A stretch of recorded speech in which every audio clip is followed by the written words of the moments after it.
Des vols d'Air Canada, notamment à partir de l'aéroport de Québec, pourraient être annulés dès jeudi. Le syndicat des agents de bord d'Air Canada a déposé un préavis de grève la nuit dernière pour commencer à débrayer samedi.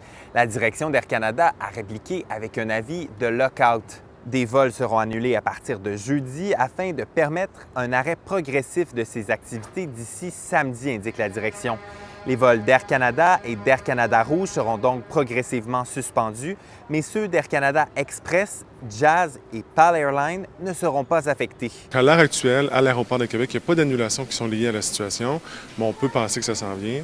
Évidemment, on ne peut pas se réjouir de ce genre de nouvelles-là. Ce n'est pas une bonne nouvelle pour la région, ce n'est pas une bonne nouvelle pour les retombées économiques pour la région aussi qui sont générées dans une période touristique aussi forte que celle qu'on vit actuellement à Québec.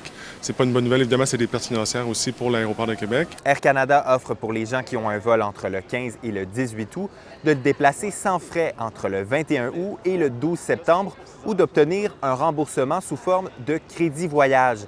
S'il vous est impossible de reporter votre voyage, Air Canada se doit d'offrir un vol de remplacement à bord d'une autre compagnie aérienne, soutient l'organisme Vol en retard. Ce sont environ 130 000 passagers qui voyagent quotidiennement avec Air Canada. Des mini-maisons pour des personnes en situation d'itinérance sont officiellement inaugurées aujourd'hui dans Beauport. 4 bâtiments modulaires comprenant 6 studios et un espace partagé ont été installés sur un terrain de la ville adjacent au parc aux bus d'Estimauville sur le boulevard Sainte-Anne. L'objectif est d'accueillir des personnes prêtes à intégrer un logement pour les sortir de l'itinérance et des refuges. Le projet pilote de 2 ans coûtera 1,7 million de dollars et près du tiers de ce montant sera dédié pour offrir de l'aide psychosociale. Les vagues de chaleur et l'absence de pluie des dernières semaines risquent d'avoir des conséquences importantes sur les récoltes dans la grande région de Québec.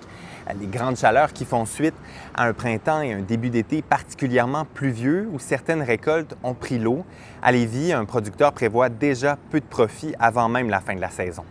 Les récoltes, cette saison, à date, c'est comme dans le très moyen, vu le climat du printemps, du mois de mai, où il a mouillé énormément. Il y a eu beaucoup de froid, fait que la levée ne s'est pas faite à 100 %. Il y a eu trop d'eau, il y a eu de la pourriture, un peu de semences. M. Gosselin prévoit de 15 à 20 % de pertes selon les récoltes et jusqu'à 45 % de pertes pour le maïs sucré.